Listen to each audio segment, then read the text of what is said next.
No Small Endeavor is brought to you by Progressive Insurance. Fiscally responsible, financial geniuses, monetary magicians. These are things people say about drivers who switch their car insurance to Progressive and save hundreds. Visit Progressive.com to see if you could save. Progressive Casualty Insurance Company and Affiliates. Potential savings will vary. Not available in all states or situations. The world's hardest problems can't wait. Food security, energy resilience, the digital divide. I'm Astro Teller. For 15 years, I've worked with inventors and engineers to tackle the seemingly impossible. In the Moonshot podcast, we take you inside X, Google's Moonshot Factory, giving you unprecedented access to the messy, exhilarating journey of turning science fiction into reality. This is the Moonshot Podcast, out now wherever you listen. Hello, friends. Lee C. Camp. This is No Small Endeavor and our unabridged interview with Rainn Wilson. Rainn Wilson, of course, came to national, perhaps international fame as the TV star playing the character Dwight Schrute on The Office, one of our most beloved, difficult to love TV characters. I had a great time flying out to Southern California, interviewing Rainn at his home there in SoCal. This interview came about after some years of working, negotiating an interview, thanks to my friends John and Sarah Barton there at Pepperdine. John's been doing a lot of work through the years, a lot of great work on interfaith dialogue, and he had told me a few years ago that Rainn is a Baha'i and was involved in interfaith dialogue. So when the time was right, John connected me again, and I had a delightful time going out and having this conversation with Rainn. Hope you enjoy. Friends, we are most delighted to announce that we're bringing our acclaimed variety show on the road in April. Joining us will be special guests Malcolm Gladwell, the New York Times bestselling author of The Tipping Point, and Drew Holcomb, award-winning musician and songwriter, along with our friend Ruby Amanfu and a bus full of musicians. It will be an extraordinary evening of music and conversation, sponsored by IJM and Civis. Visit nosmallendeavor.com/events for tickets and more information. We will see you there. Rainn Wilson, thanks for having me here. Lee, thanks for camping out with us. So delightful to be here on this beautiful Southern California day here in the greater Los Angeles area, getting to see you. Yes, thanks for coming all the way out from Nashville. It's a delight to be here. I'm wondering how you have gotten yourself in this mess. I mean, here you are, a celebrated television celebrity, and now you've devolved into conversations with theologians. It's a long way down. It's a long journey down. It's a long descent. A long descent down. Yeah. I would kind of like to talk about a little bit, about how you've gone from being beet farmer, paper salesman Dwight Schrute to writing a book that's calling for spiritual transformation of human history. And at least in this book, you at least indicate that some of the seeds of that, some of the roots of that, go back to your childhood. Mm-hmm. And even having kind of like interfaith gatherings in your home? Yep. So I grew up a member of the Baha'i faith, and I think that planted the seeds for this book, ultimately. I mean, certainly a lot of the sections of the book are greatly inspired by Baha'i teachings and writings and way of thinking, although I've kind of put it on through my own particular and peculiar lens. But if one knows anything about the Baha'i faith, it is very interfaith in its very DNA. So we would read Buddhist quotes and from the Bhagavad Gita and from the Bible, and we had bookshelves filled with writings from many different faith traditions. When born-again Christians would knock on our door, my dad would invite them in and cook them pancakes and talk to them about the Bible or the book of Revelations. And in fact, I tell a story about that in the book. But so I grew up in this world where we were really looking at world peace and looking at spiritual solutions to the world's problems, singing together, gathering with folks of all different religious backgrounds. It was very open and loving in that way. So that had to be in my kind of groundwater. I left the Baha'i faith for a long time in my 20s, which I've talked a lot about on various shows and podcasts and whatnot. And then, like so many folks, I moved to the big city in my 20s, and I didn't want nothing to do with religion or God or morality. And I kind of crashed and burned in a lot of ways. And out of the ashes of that, I went on a pretty intense spiritual quest. And that also, and the mental health crises that I suffered during that phase of my life also have informed the writing of the book. Yeah. When you left your faith, was that a sort of conscious rejection of some of the tenets of it, or was it just a sort of unfolding of life taking you a different direction, or what did that particularly look like? Well, I'd love to say that there was a really mature, wise thought process having to do with it, but I was a pretty immature, reactive 20-year-old and 21-year-old, and it was a bunch of different things. It's like I was having sex with my girlfriend, and the Baha'i faith has moral laws around sex during marriage, like many other faith traditions do. I didn't want to feel guilty about that. My parents bugged me and were annoying to me. I started to see some hypocrisies in the Baha'is and the Baha'i communities that were bothering me. And it was just kind of a knee-jerk adolescent kind of screw that. There was a little bit of Holden Caulfield to it. It wasn't really well thought out.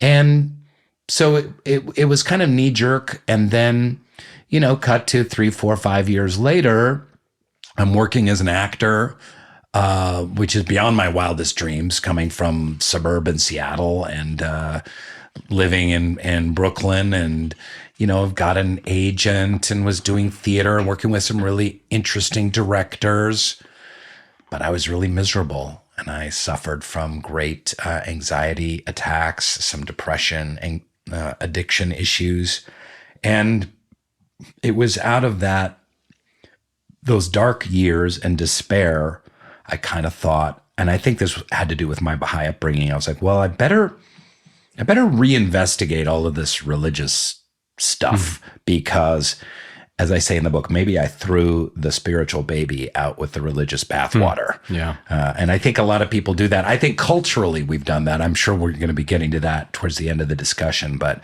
culturally, we've so rejected religion, but we've also kind of out of hand rejected a lot of spiritual concepts and faith-based wisdom that could really help us culturally. Yeah. You tell one story in your earlier book about having an episode in which I think you described it as seeing the face of God when you Yes. kind of as a turning point for you. Yes. Yeah. Do you want to know what the face of God looks like? Yeah, I do. I did. I was having a bad pot trip. I think the pot was laced with something. And this was back in the 90s, so I don't know what it could have been, but not fentanyl, not the fentanyl of today. But it was on Christmas morning. I woke up and got baked for some reason. I was living in this abandoned beer brewery out in Brooklyn, this filthy big warehouse space where the landlord kind of let us live there so he could take a tax write-off on the building as like an artist's loft kind of situation. Oh, man. But we didn't have to pay any rent. There were rats scuttling around there. The toilet was a whole other floor down. Our front door was kind of climbing up the loading bay door into this kind of like truck loading door that was our front door, actually. And it was all kinds of it was bad juju, but I started having this really bad reaction, a really severe paranoid reaction. It wasn't your typical pot paranoid reaction. It was like I was sweating profusely. My muscles, like in my arms and chest, were like pulsating. I couldn't catch my breath. I, came almost passed out several times, and I was like to my roommate, like, call 911, and he didn't call 911, and so. He was just, I was kind of rocking and holding myself and sweating and pulsating. And he was kind of there, my friend John, just kind of like hanging out. He eventually read from some J.D. Salinger, Raise High the Roof Beam Carpenters. That was what he read to calm me down. It happened to be on the bookshelf. But in the midst of that, I really had a vision of the face of God, which looked surprisingly like a Mark Rothko painting. So it was completely abstract. It was a very long, deep, wide, kind of endless horizon, almost like an endless sunset with a lot of ochre and orange and yellow and brown. And it was incredibly bright and mysterious and translucent. And there was no like eyes or nose or anything like that. It was very abstract. But in my head, I was like, oh my God, that's the face of God. And I don't know if it was the drugs or if it really was the face of God. Who knows? All I know is I swore to the face of God at that point. I was like, I'm never going to smoke pot again. and I never have. That was in, oh boy, when was that? 91, something like that. Huh. So do you think back on that moment very often? Not very often, no. Yeah. I mean, I think back on those years a lot because, I quote the great writer Julia Cameron in the book, who said, I come to spirituality not out of virtue, but out of necessity. Yeah, that's a beautiful line. And I feel that way, and I respond to that line a lot. Like, so many people present as if they're spiritual because they're virtuous, and we can easily slip into kind of a guru mentality with people that talk about God, and partially that's a problem with having clerics of any stripe. But for me, I just started reading holy books because I was miserable and I had anxiety attacks and I was trying to figure out what the hell my life was about. So I was reading all different points of view around God and the universe and nature and the meaning of life. So were anxiety attacks things that you had ever since you were young, or was that something that was precipitated by those particular years? It started right around this time. And I was in a lot of depression, and I think the anxiety attacks were connected to that. They were an expression of my deep-seated depression. I started going to therapy, but they would cripple me. I would end up on the floor sweating, hyperventilating, and it was brutal. And yeah, I had at least 10, 20 very severe anxiety attacks. And then when you have anxiety attacks, then you kind of live with the threat of anxiety attacks. So you're kind of like, you maybe feel one coming, or you start to hyperventilate a little and you're like, oh no, is one coming? So it amps up your anxiety because you're afraid you're going to have an anxiety attack. Yeah, so that makes you more anxious and more liable for an anxiety attack. Yeah. I haven't had anxiety attacks. I've had serious depression. And I relate to the notion of the anxiety about depression and the terror of that coming back. So you say at one point in Soul Boom, today I'm proud to say that the unusual backdrop and breeding ground of art, religion, self-loathing, and social dysfunction made me who I am. That's a beautiful place to be at this point, it seems to me. Yeah. Some of the things that brought me the most misery in my youth, I'm now actually grateful for. Yeah.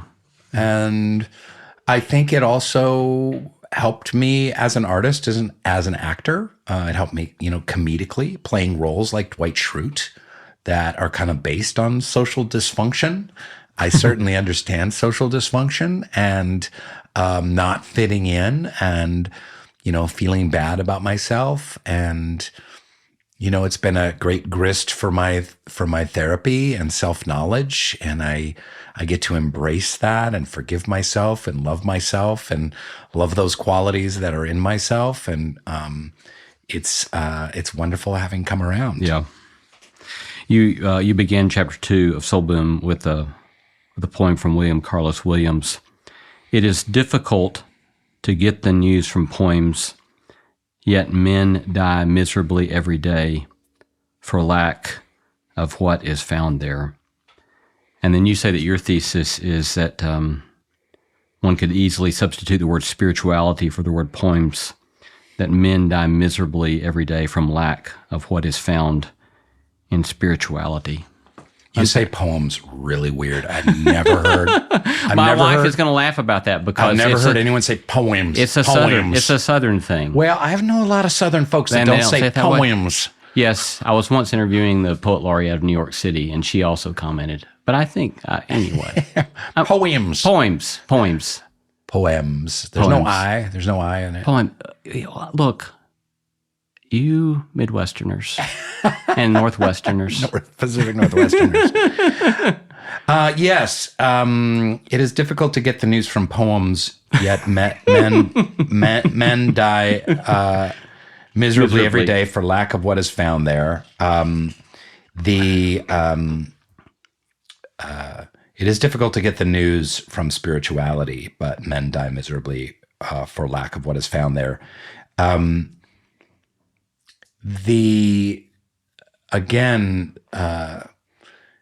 We've thrown the spiritual baby out with the religious bathwater, collectively rejecting religion and getting our spirituality sometimes, not all the time, sometimes in quite superficial ways, like from a yoga class or just a meditation app or an audiobook or a podcast or an Instagram that has Rumi quotes on it. And I don't mean to denigrate, new age folk or people that are looking outside of a religious system for spiritual inspiration.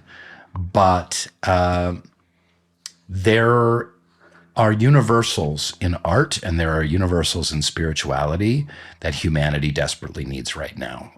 We are in the midst of a number of crippling pandemics that I outline in the book. We have a pandemic of climate change. That's a pandemic besides COVID. We have many other pandemics. Racism is one. Income inequality is really a pandemic. And the answers are to be found in the great and noble truths of what it is to be a human being. And those are some of the concepts and precepts and ideas that I'm investigating in Soul Boom. But I believe that there are spiritual tools that can heal us both on an individual level and on a collective level. You, at the very beginning of the book, another poem that you have from Mary Oliver is instructions for living a life. Pay attention, be astonished, tell about it, which is one of my favorites. And it seems like at one large level, what you're asking us to do is simply take more time to pay attention and to ask questions about things that matter. Yeah, I love the last part of it, tell about it. So paying attention is one thing, and that is in every spiritual tradition of the world, right? It's, contemplative prayer in the Christian tradition, mindfulness and positive psychology, meditation in Buddhism. But to pay attention, to allow yourself to feel the awe and the wonder and the miracle of existence itself. In the Hindu tradition, this idea of Satchitananda, being, consciousness, bliss, as a way of existing in the world. I am, I have consciousness, and because I am and I have consciousness, I have bliss. And then tell about it. So she's a poet, so she's telling about it every day through her poetry. But we can all tell about it. We can testify, we can pray, we can tell God about it, we can journal, we can connect and talk to each other about it, we can share gratitude lists. There's a lot of wisdom in those few little sentences. Yeah. What does that look like for you to tell about it? I mean, obviously your book is a very public manifestation of telling about it. But what does that look like for you on a day-to-day basis in relationships or in religious practice? Well, for me, your first question is, kind of about like, why are you here talking to a theologian after, being a TV star? And for me, it's really important for me to tell about it. for a number of reasons. One is spiritual ideas helped transform my life and made my life better and helped me with a lot of mental health issues. And number two, I believe these pandemics that I briefly mentioned just now are threatening to rip us apart, and the stakes have never been higher. So theology aside, spiritual concepts that can heal and unite couldn't be more important. It's crucial. We're at a turning point, and I tell about it because the stakes are so very high. This is not like a hobby of some actor who read a couple of mystical texts and, is interested in spiritual ideas and decided to write a book about it. Like, I really, titled the book Why We Need a Spiritual Revolution, because we need why we need one is because we're dying and we're being ripped apart, and we need a spiritual revolution and a spiritual transformation, a spiritual evolution to get out the other side. I'm afraid about the amount of suffering that we're going to have to undergo collectively to get to that place. And this is not a Baha'i thing. It's not a Muslim thing. It's not a Christian thing. It's not a Buddhist thing. It's not an agnostic thing. It's not a New Age thing. Everyone needs to turn to these ideas to move us forward. When you alluded a moment ago, or have alluded a couple of times to the various pandemics that press upon us, when you think about the ones that strike you most deeply or stir you, what are some of those that you're regularly thinking about, grieving about, angry about? What's that look like for you? The one that pisses me off the most is politics. So, and partisanship. And that's not specifically a pandemic necessarily, but no, actually it is. I think that there is a political division pandemic all around the world. You read about what's happening in India, what's happening in Brazil, in Spain, it's happening in the UK with Brexit. There's so many countries being torn apart by partisanship. The idea that a politician is a public service and that democracy is there to allow us to find the best collective solutions to the issues that are going on with us culturally has been thrown out the window, and partisanship is responsible for the biggest waste of money in human history. It's actually not, the military and the trillions we've spent there. It's the hundreds and hundreds of millions we've spent on ad campaigns every 2 to 4 years that fill our airwaves. The media companies profit off of this division and this outrage. So they sustain the outrage so that they can sell more ads. That's how they make their money. CNN, Fox, MSNBC, all of them, NBC, ABC, mainstream media as well. They are making tons of money by supporting these terrible political ads, which are always negative because those play the best, those sustain the best. And the very worst of humanity is reflected in partisanship. And we're not having that conversation collectively. We're talking about which party you like better or worse, or, oh, I wish this party would do that, or can you believe what a hypocrites these Republicans are, or what hypocrites these Democrats are, or these Democrats just want to tornado the country, or these Republicans just want to blow up the country. And we talk about like, oh, we just need a new dynamic president like Reagan or like Obama, or we just need to stop gerrymandering, or we just need to fix the Supreme Court, or we just need to get a supermajority, or we're constantly in this mode of adding kind of Band-Aids to a cancerous system that, again, is all about the very worst qualities of what it is to be a human being. Aggression, aggrandizement, one-upsmanship, kind of cutthroat competition, backstabbing, survival of the fittest, all of those elements of the most aggressive parts of and selfish parts, power over all, power über alles is inherent in partisanship. And that's the one that drives me crazy, that no one's having that conversation. Yeah. Do I understand correctly that a rejection of political partisanship is a kind of a central tenet of the Baha'i faith? It's actually a very minor tenet of the Baha'i faith. Okay. Yeah, but Baha'is do not involve themselves in partisan politics. And Shoghi Effendi was the kind of head of the Baha'i faith for a while in the middle of the 20th century, for a few decades. And he was a great thinker and leader. Baha'is don't look to him as any kind of prophet or anything like that, but just as a very wise leader that brought us from a transition from the early days of our faith to now, where it's a kind of more democratically run faith.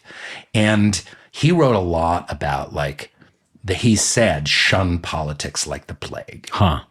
And but it's not in the central books of the central figures, Baha'u'llah and his son Abdul Baha. They barely write about it.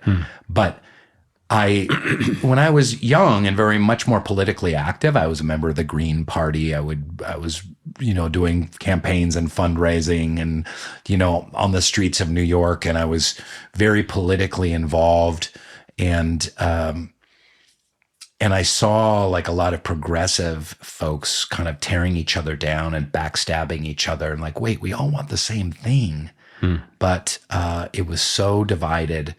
And then when I look at what's happening now, and I look at January 6th and so many other events on both sides of the political spectrum, I realize the tremendous wisdom that Shoghi Effendi had in the 1940s and 50s to call on us to just reject partisanship and just work for a greater spiritual unity and healing. Yeah. You, in Soulboom, you quote British documentarian philosopher Adam Curtis, who talks about how in Victorian times people spoke about death constantly, but never about sex. In contemporary society, the reverse is true. We never talk about death, but we are obsessed with sex. And so you're encouraging us, inviting us to think about death. Mm-hmm. Unpack that for us a bit. So, I was just listening to my peahen crying out down there. No, she's fine.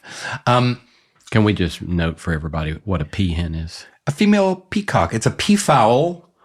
And the male peafowl is a peacock, and the female peafowl is a peahen. It's a peahen. There you have it. Hey, how about that? And you have one wandering here. We have one wandering our grounds down where our pigs live. Our pigs live with a peahen. So that's the life. Pot-bellied pigs. Pot-bellied pigs. Yep. It's the life of a Hollywood elite. Yeah, that's Lee. Welcome. The Hollywood elite. Yep. And now back to death. Death. So it is difficult to get the news from poems, but men, I'm not making fun of you. I really am just quoting it. And I'm saying that, yet men die miserable every day for lack of what is found there. One of the things that poems talk about is death. One of the things that spirituality talks about is death. It's in every faith tradition.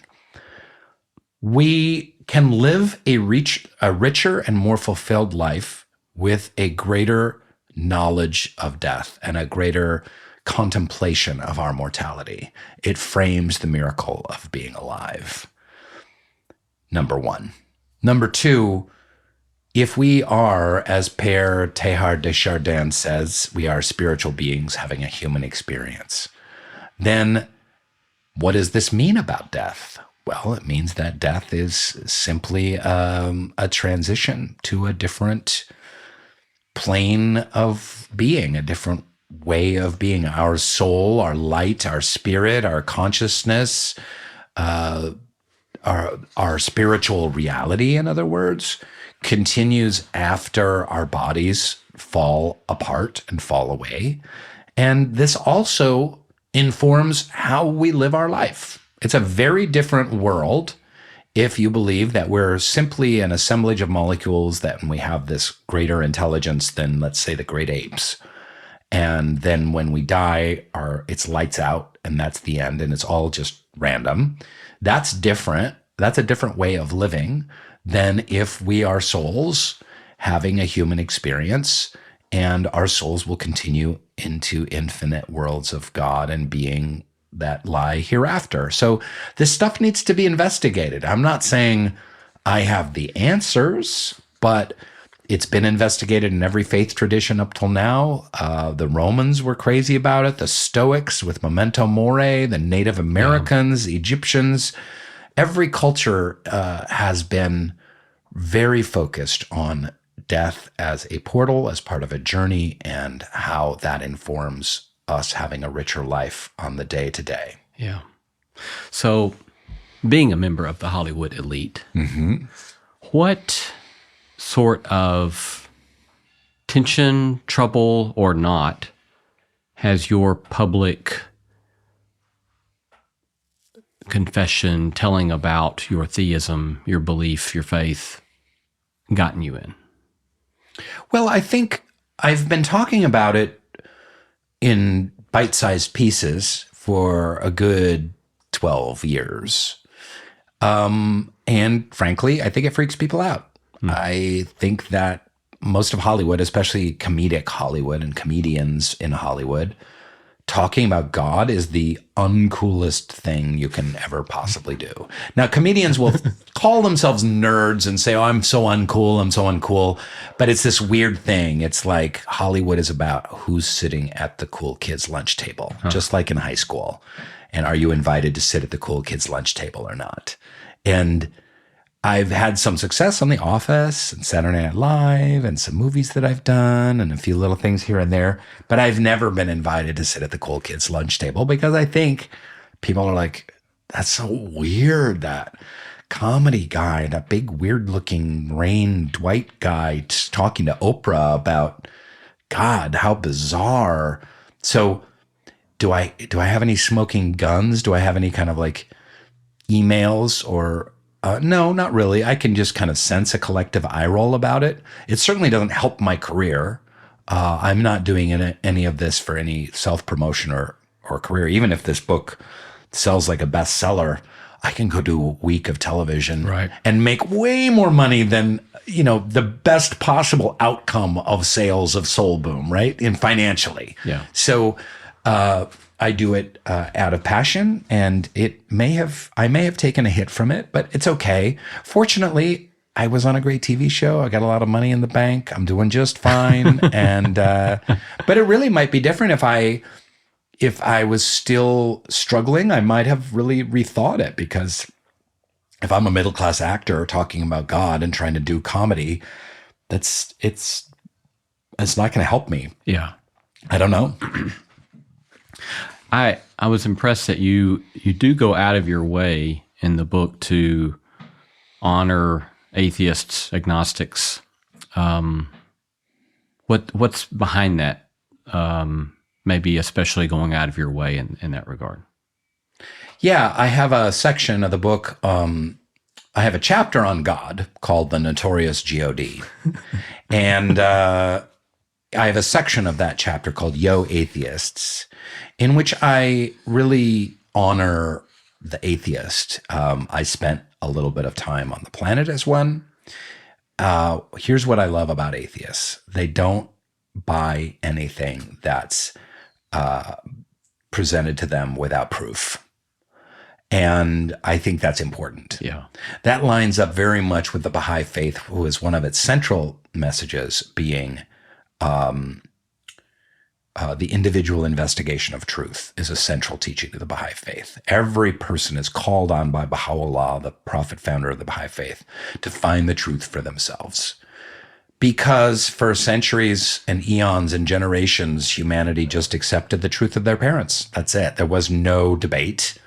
You accepted the truth of your tribe, of your village, and of your family.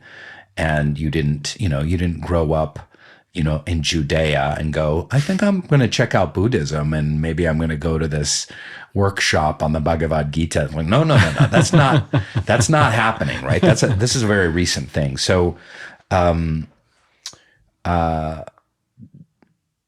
forgotten what the question is, but, on respect for atheists and agnostics. Yeah. So I do respect that about atheists, that they want to figure things out for themselves. So they want proof. And there's like, I don't know if there's proof of God. And it's like, well, what kind of proof do you need? Do you have to have a God in a telescope or microscope? Does there have to be an algorithm? Does there have to be a computer program? there's a lot of different ways to kind of prove God. And I get into that a little bit. I have a little bit of fun in it with it. And I also really love this idea of a central concept of many atheists is this simulation hypothesis, where all of humanity is in a simulation, kind of like avatars in a video game, and that when we die, we will wake up in an even greater reality. And this is, Neil deGrasse Tyson talks about it, Elon Musk, a lot of, Matrix fans are in this idea, and it aligns perfectly with spiritual traditions. In that case, God would be some kind of AI supercomputer, maybe not some kind of entity, but so I have a real respect. I also feel like there's this incredible false dichotomy between atheists saying, well, I don't believe in religion, I believe in science. It's like, well, okay, it's not one or the other. Right, you can certainly believe in both. They're both ways of understanding reality with a capital R. There's a way of understanding physical reality, and there's a way of understanding spiritual, emotional, psychological consciousness reality. Yeah. Conversely. So both can exist, but I think for far too long, religion really didn't allow and accept science. It didn't know how to coexist with science, and Darwin threw a big monkey wrench into the workings of that. But it's really not that complicated. Yeah. Hello, friends. It's Lee. Wanted to share a podcast with you that you might just love, that some of you may already know about. It's called Death, Sex, and Money. Slate's podcast, where host Anna Sale explores the big questions and hard choices that are often left out of polite conversation. And it gets to the heart of some of the hardest topics for most people to talk about: death, sex, and money. The more you listen to her show, the more you realize how expansive stories around these topics can be. One week, Anna's talking with comedian Gary Goldman about how being bullied as a kid helped his comedy career. Another, she's speaking to the ex-wife of the founder of the far-right paramilitary group, the Oath Keepers. The show hits on all different sticky topics like overdoses, what it means to be a man, dealing with debt, and how an eating disorder can turn into an obsession with money. Anna is one of the most skilled of interviewers, and I love that she speaks with all different sorts of folks and talks about things that can make us feel bewildered and alone and are often not discussed openly enough. Follow and listen to Death, Sex, and Money wherever you get your podcasts. I liked as well what you said in that chapter about asking atheists what kind of God they don't believe in, and that you find yourself inevitably saying, I also don't believe in that particular God. Yeah. Which I think is very helpful. Yeah, a meddling man God, patriarchal God that is down, meddling in our affairs and like, oh, Lee screwed up, so I'm going to punish him here and I'm going to reward him here. And I'm that kind of like, that type of interpersonal God. I call him Sky Daddy, the kind of Sky Daddy God I also don't believe in. So you, perhaps counterintuitively to some readers, you don't go down the I'm spiritual but not religious route. Mm-hmm. And you're in fact arguing we actually want to recover some sort of sense of religion that's healthy, true, good, that's moves beyond the sort of historical failings of various religious traditions. Unpack that a bit for us. Yeah, so a lot of people have mistakenly thought, oh, great, Rainn's writing a book for spiritual but not religious people. And it's kind of, I've kind of disguised it as such because I do think that the nuns are the largest growing religious group in the United States. Nuns being those who check none of the above on surveys about what religion they belong to. It's the largest growing subculture of young people in the Western world. And if I remember correctly, the largest group of the nuns are former Protestants. Yep. Mm-hmm. Yeah. Yep, that's right. And most of those former Protestants have left the church because of the church's judgmentalism and belief in the idea of hell as a place where one who is a non-believer burns in eternity. And what kind of God, how do you rectify an all-loving God with someone who makes someone live in torment for eternity if they don't believe in that particular church?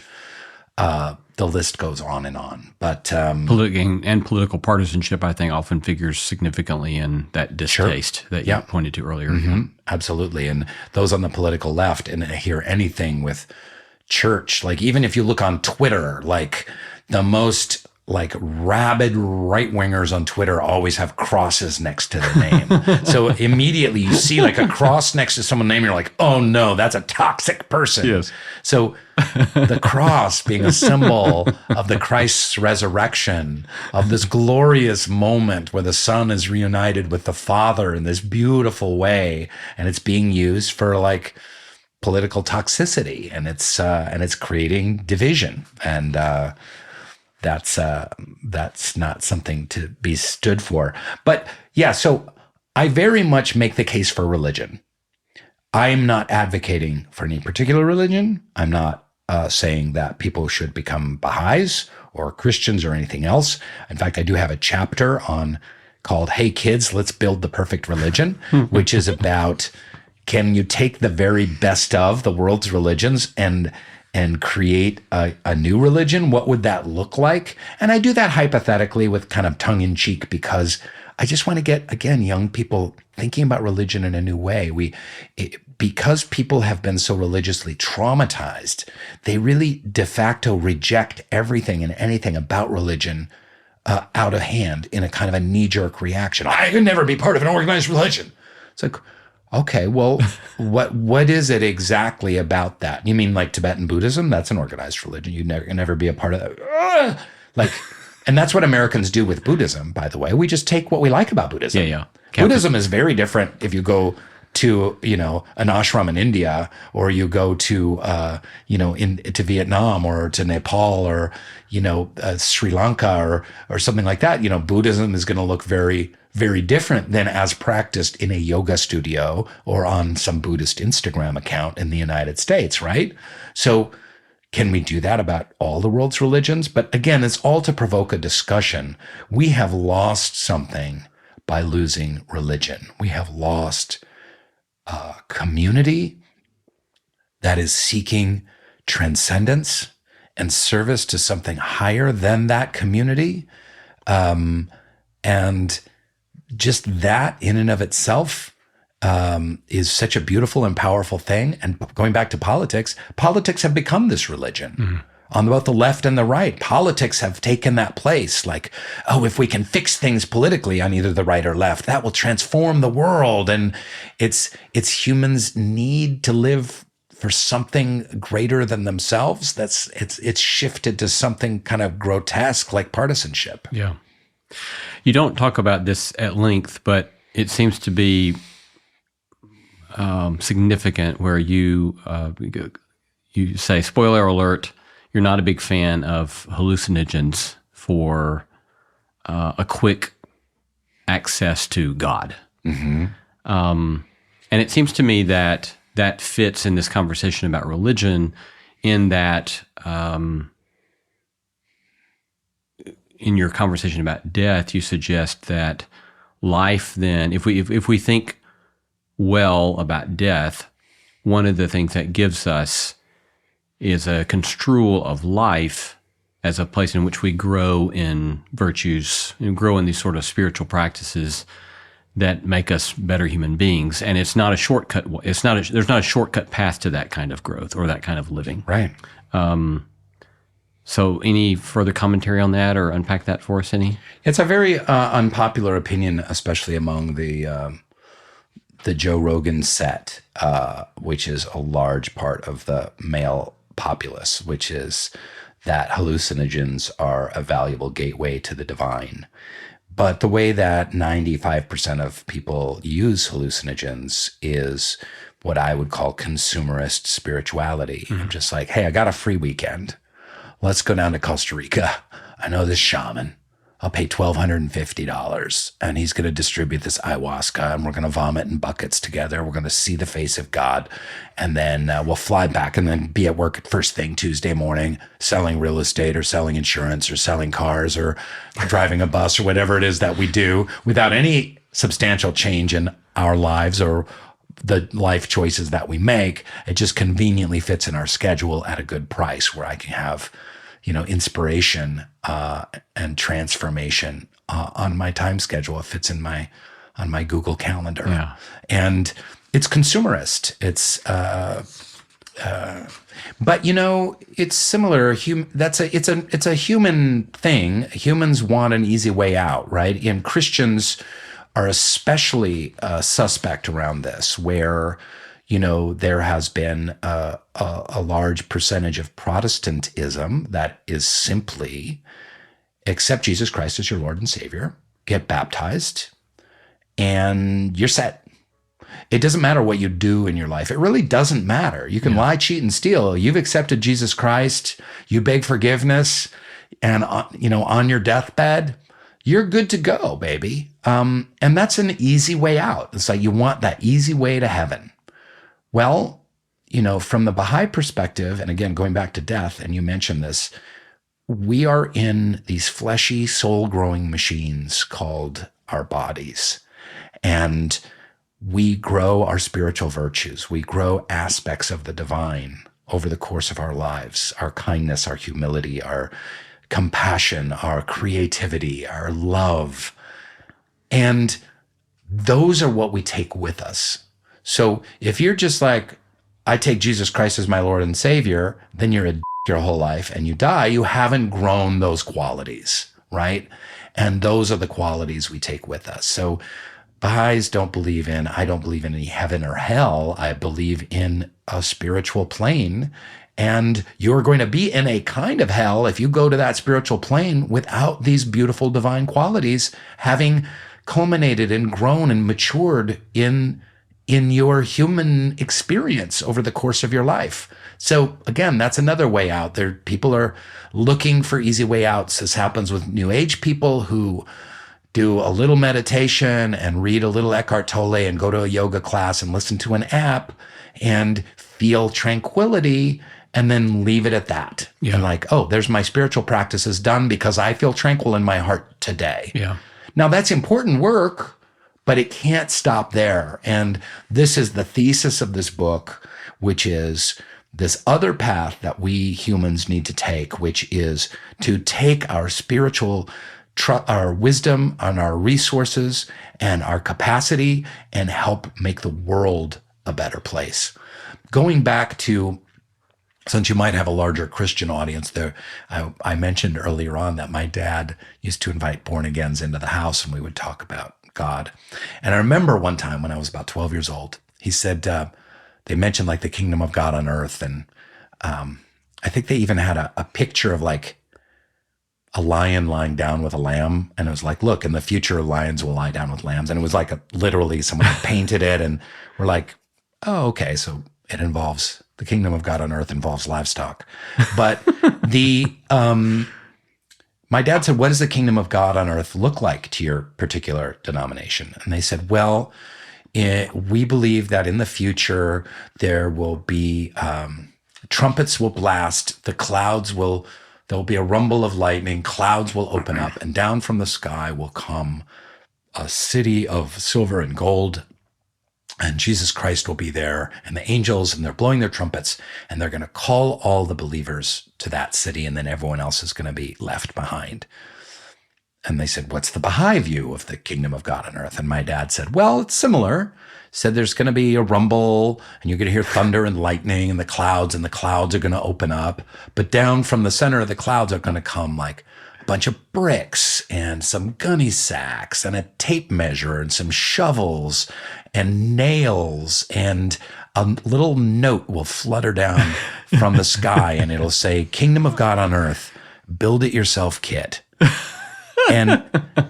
And that's what I think it's all about. You know, Baha'u'llah says all men have been created to usher forth an ever-advancing civilization. So this idea that we have a spiritual responsibility to help humanity mature, to grow community at the grassroots, and to help humanity become more wise and transcend its petty squabbles.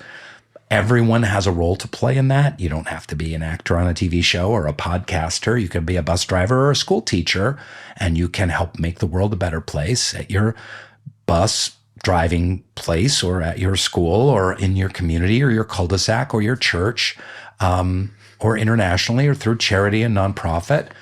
There's lots of different ways to play a small role in the transformation of humanity. As your book unfolds, the chapter, for example, you mentioned a moment ago about, hey, kids, let's build our own religion.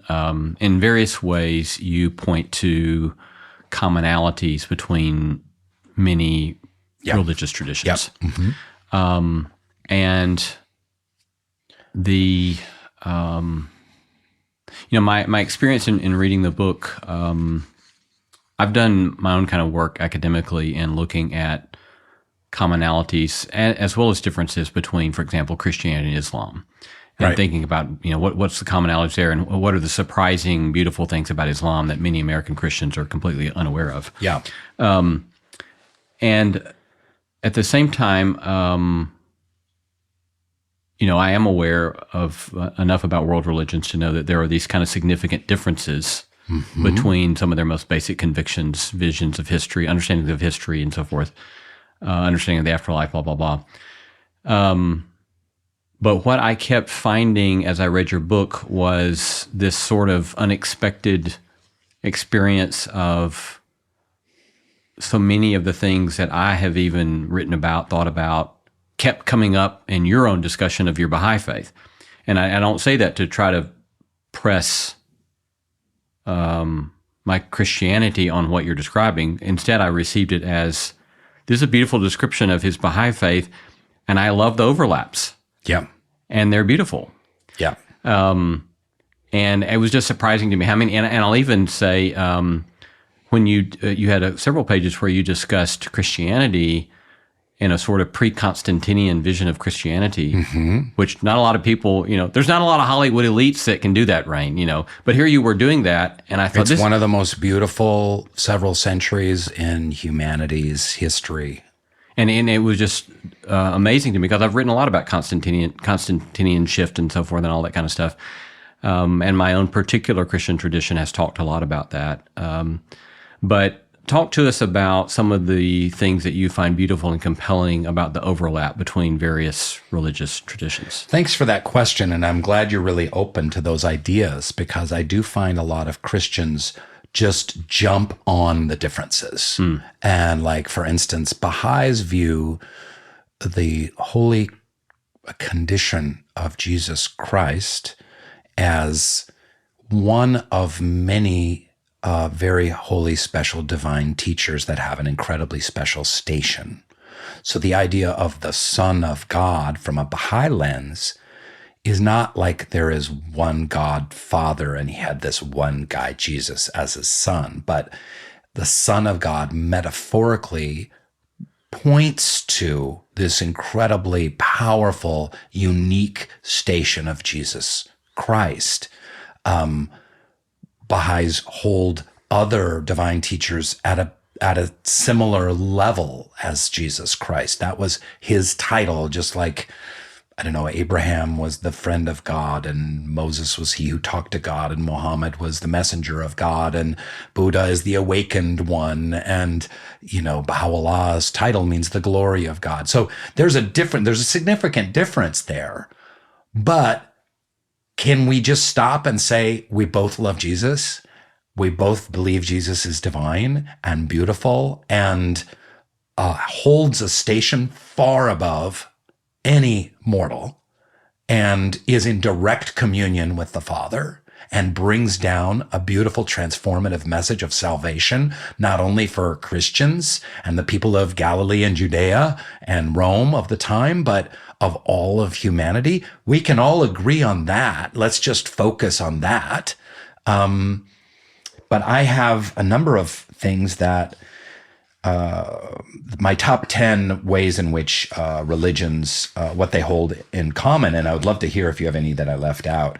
A higher power, life after death, power of prayer, transcendence, community, a moral compass, the force of love, increased compassion, service to the poor, and a strong sense of purpose. So those are the 10 things that all religious faiths hold in common. I'm sure there's more.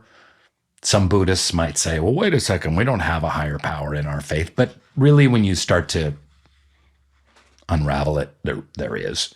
But we'll get into that later. But so it's, I think it's important right now for all people of faith to come together and work together side by side with their sleeves rolled up to help make the world a better, more just place, a more loving place. You notice that on here's the force of love and increased compassion. Can we love each other with the force of Jesus? Can we emulate? We can never achieve that, but can we strive to emulate compassion of the Buddha and love of Jesus and, dedication of the people of Islam for Muhammad, and work side by side to building better and more loving communities. The time for squabbling is done. We're at the threshold of destroying the planet and each other. So let's just leave all those differences behind right now and seek a common focus. Mm-hmm. You, I don't know if it's in this chapter or another chapter where you want to add the importance of potlucks. Yes. And potlucks. I did think that potlucks was a particularly Southern thing, but is it a Baha'i thing? Oh yeah. I'm sure there's probably 8 dozen potlucks going on right now in some Baha'i community. That's great. Yeah. That's great. Yes. Yeah. Well, that's another beautiful overview. It is. Potlucks are beautiful, a beautiful addition to world culture from the Native American tradition. But it is beautiful. It's humble. Yeah. And you share, especially like interracial potlucks and potlucks where you're bringing dishes from different races and cultures and ethnicities too. Is just a great way to share, and everyone loves to eat and learn about each other. So I'm a big fan. Yeah. Othering. We haven't talked about your use of the word othering yet. But it pops up numerous times throughout the book. And why do you think that is so important for you to keep pointing at as a grave danger for us? Well, there's an aspect of being a human being that is very tribal. And we have always kind of had this mythology that it's one tribe versus another. Our tribe is superior. Our tribe is stronger. We're going to subvert the other tribe. The people in our cave that have long hair and short toes are better than the people in the other cave that have short hair and long toes. It's the star-bellied Sneetches of Dr. Seuss. So this tribalism, this tribal-ishness, otherizes people that are different. There's another mythology of humanity, and this is one of the things I point to in the last chapter where I talk about 7 pillars of a spiritual revolution, which has to do write a new mythology of humanity. And that new mythology is one of cooperation, unity, of community, of people coming together, of sharing resources, of sharing their love, learning from each other, and working together toward a common end. That's happened throughout human history, but you don't hear about that when you take a history class. You only hear about the battles. And so if we're going to increase compassion, which is one of the central ideas of every religious faith, we have to be compassionate from those most different from us. And if you go far enough down that road, everyone is a human being. We're all in this beautiful, difficult 80 or 90 years in our meat suits, and the differences between us fade away. And in fact, the idea that we're separate is just an illusion. We're really all one. We're all just facets of God's glorious reality. And so you in the book in talking about connection and connection, love, as well as joy and bliss. And so if I can, as we kind of get close to the end, ask a couple of questions about the notion of connection and ask how your career as a comedian, as an actor who is a comedian, how do you think comedy and humor has allowed you to connect? And has there ever been a temptation for humor to be a source of disconnect or protection of yourself from others? In what ways has humor facilitated connection? And are there ways it's ever been a temptation to inhibit connection? Yeah, great question. I did, when I had this digital media company called Soul Pancake, and we did a documentary on this that actually we showed at Pepperdine University with the Bartons, John and Sarah, your friends. And it's called Laughing Matters. And it was kind of examining the connection between comedy and mental illness and mental health. And comedy is often arrived at because of trauma. You'll find many comedians and comic actors are funny because they used it as a coping mechanism. And it kept them sane, and it was a way to get attention and diffuse situations and to process the pain and irony of life. So I have to be very careful, and I think anyone who works in comedy has to be very careful that the comedy, it can get dark real quick, and it can be a defense mechanism, and comedy and humor can put up walls. Comedy can easily lead to detachment and pessimism and cynicism as well. Mine certainly does a lot. But at the same time, one of the things I'm most privileged about is being a part of a TV show, The Office, that has brought so much joy to so many millions of people. People tell me every day on social media, and if I run into them, how much The Office means to them and how uplifting it is, and how it brought their family together, and how they were suffering in mental illness and it helped them, or suffering through COVID, and The Office healed them. So I'm just so grateful that, I didn't get into The Office for virtuous reasons. Oh, I think I'll do The Office to bring all the little people some joy and unity and love. But what an incredible byproduct of doing the show that it has helped people, and people have loved it, and it's brought them solace, and I'll take it. So I think that's what the arts can do. The arts have a very special role in a spiritual revolution. They can be used as tools for upliftment, inspiration, and transformation. In what ways has fame and celebrity been a potential hindrance to your own growth in spiritual virtues? I have a quote about that. Let me look it up here. I was just looking at this today. It's a Rumi quote. "The ego is a veil between humans and God." Rumi. Wiser, truer words have never been said. So fame is all about ego. And it was a crazy struggle. It's been a crazy struggle.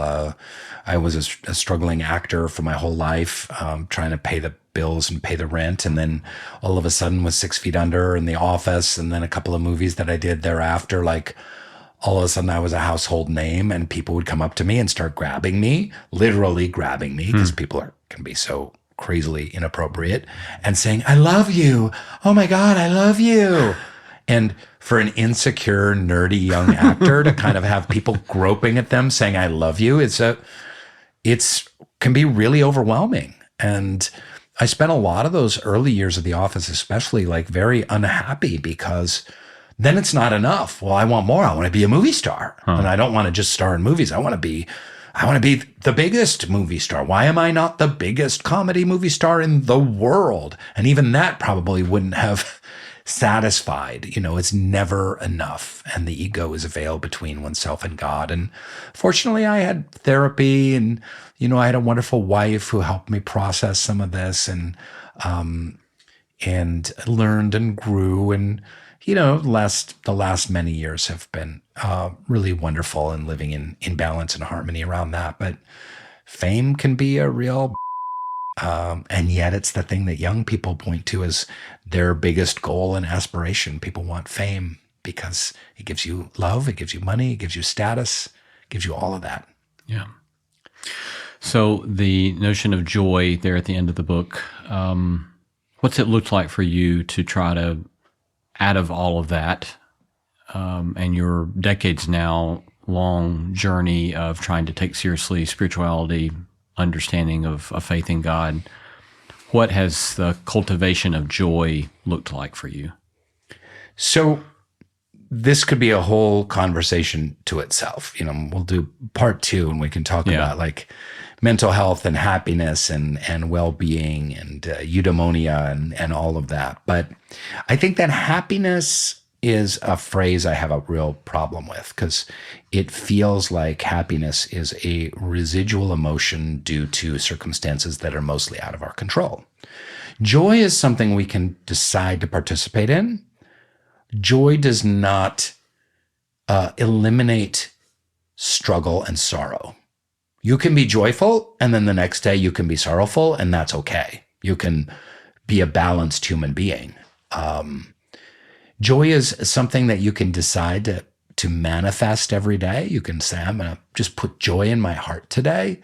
What are the ways, what are the manifestations of that? Awe, wonder, gratitude, service. I can just carry joy in my heart, right? But here's the other thing about joy. You don't even have to feel particularly joyful. If you're not feeling joyful, guess what? Make someone else feel joyful. Give joy to someone else.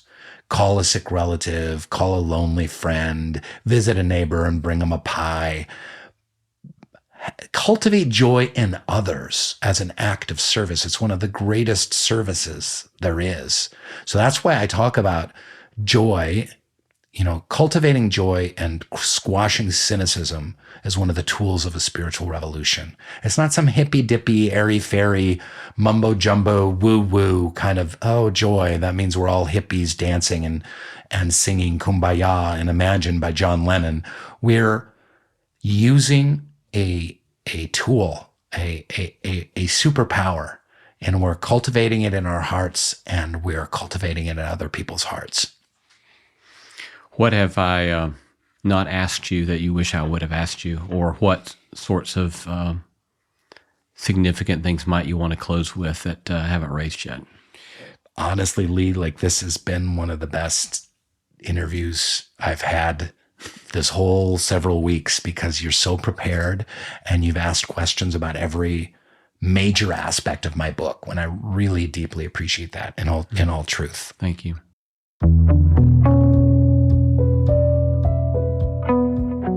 Well, it's been a pleasure. We're here with Rainn Wilson at his home in the greater Los Angeles area. It's been a delight to be with you. Thanks so much. Hey, what a pleasure, a profound pleasure. Thanks for coming all this way with your microphones, and what a fantastic conversation. Thank you. Thanks.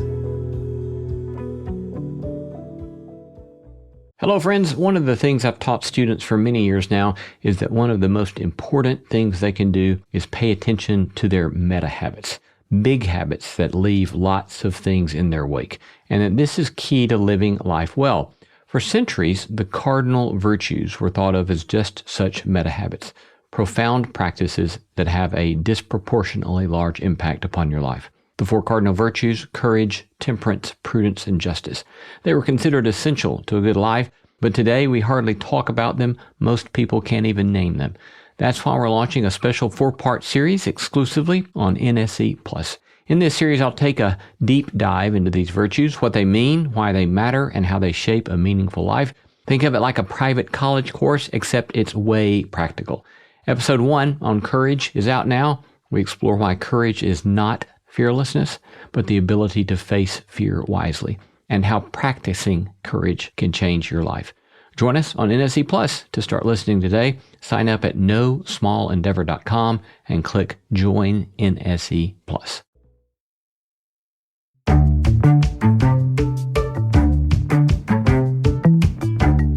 Our thanks to all the stellar team that makes this show possible. Christy Bragg, Jacob Lewis, Sophie Byard, Tom Anderson, Kate Hayes, Mary Evelyn Brown, Carriet Harmon, Jason Cheesley, Audrey Griffith, and Tim Lauer. Thanks for listening, and let's keep exploring what it means to live a good life together. No Small Endeavor is a production of PRX, Tokens Media LLC, and Great Feeling Studios.